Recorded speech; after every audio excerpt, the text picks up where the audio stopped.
而且中国人做生意比美国人要厚道得多，不会附加任何政治条款，也不会孜孜不倦地去颠覆外国政府。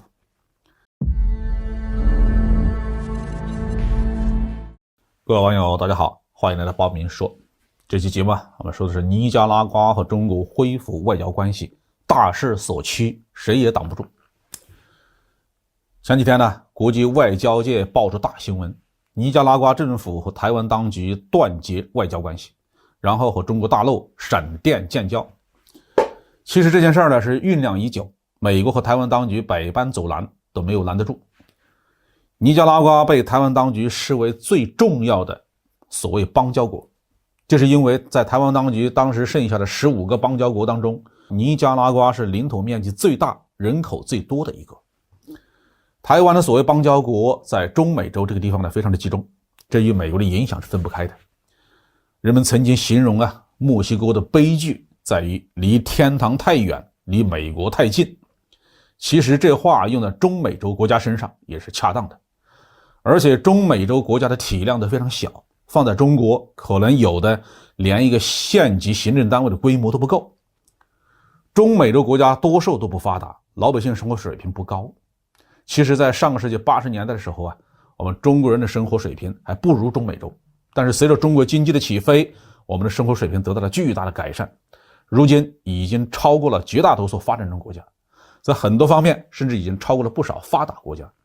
但是中美洲国家在美国的阴影笼罩之下，生活水平几乎没有任何的提升。按照今天中国的标准来看，几乎算得上是贫困的。比如说尼加拉瓜，它的人均国民生产总值只有1900美元，还不到中国的1/5。尼加拉瓜几乎是个纯粹的农业国，主要出口咖啡、花生之类的。唯一的亮点就是尼加拉瓜有比较丰富的金矿，黄金也是它的重要的出口的产品。其他中美洲国家的情况呢，也和尼加拉瓜差不多。这就带来2个问题。首先，美国要是想通过经济、金融这些手段掐住他们的命脉，还真是不太容易。另外呢，因为经济上比较困苦，所以台湾当局提供一点经济援助，对这些国家来讲就是很大的一笔钱，可以解决不少的问题。所以呢，中美洲一直是台湾所谓邦交国的密集地区。随着中国的崛起和美国的衰落，美国和台湾当局想要维持中美洲的局面，难度就越来越大了。这种变化不但是政治上的，也是经济上的。美国不再是当年那个全球最大的市场，中国已经取代美国，成为很多国家的最大的出口对象。也就是说，不依靠美国，很多小国也能活下去了。而且中国人做生意比美国人要厚道得多，不会附加任何政治条款，也不会孜孜不倦地去颠覆外国政府。台湾的情况也在变化，在上世纪80年代，台湾经历了经济起飞之后，能够拿出大量的资金来收买小国。但是经过民进党20多年倒行逆施，台湾自己已经陷入了经济危机。如果没有大陆提供的大量的贸易顺差，台湾当局的财政早就崩溃了。因此台湾当局能够拿出金援所谓邦交国的钱，也一天不如一天。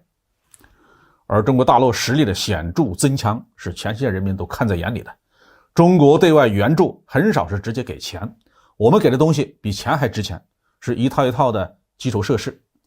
通过这些基础设施，当地的人民可以发展制造业、矿业、商业，直接从农业社会迈入工业社会，大幅度的提高生活水平。在非洲、在东南亚、在一带一路的沿线，这样的案例是手不胜数。虽然西方媒体说起这些基础设施都是三溜溜的，但第三世界国家它不是傻子，中国也没有动用武力威胁他们，他们既然肯接受，那肯定是大有好处。这些还只是钱的问题。还有新冠疫情爆发之后，很多发展中国家面临的就是生死问题。中美洲国家在这个问题上的处境是尤其悲惨。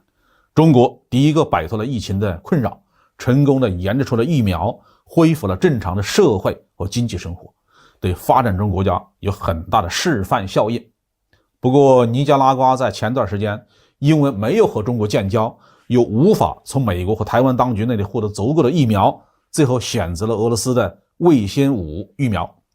考虑到新冠疫情尚未结束，新的变种还在不断的出现，要不要和中国建交，要不要从中国购买疫苗，这就是一个生死问题了。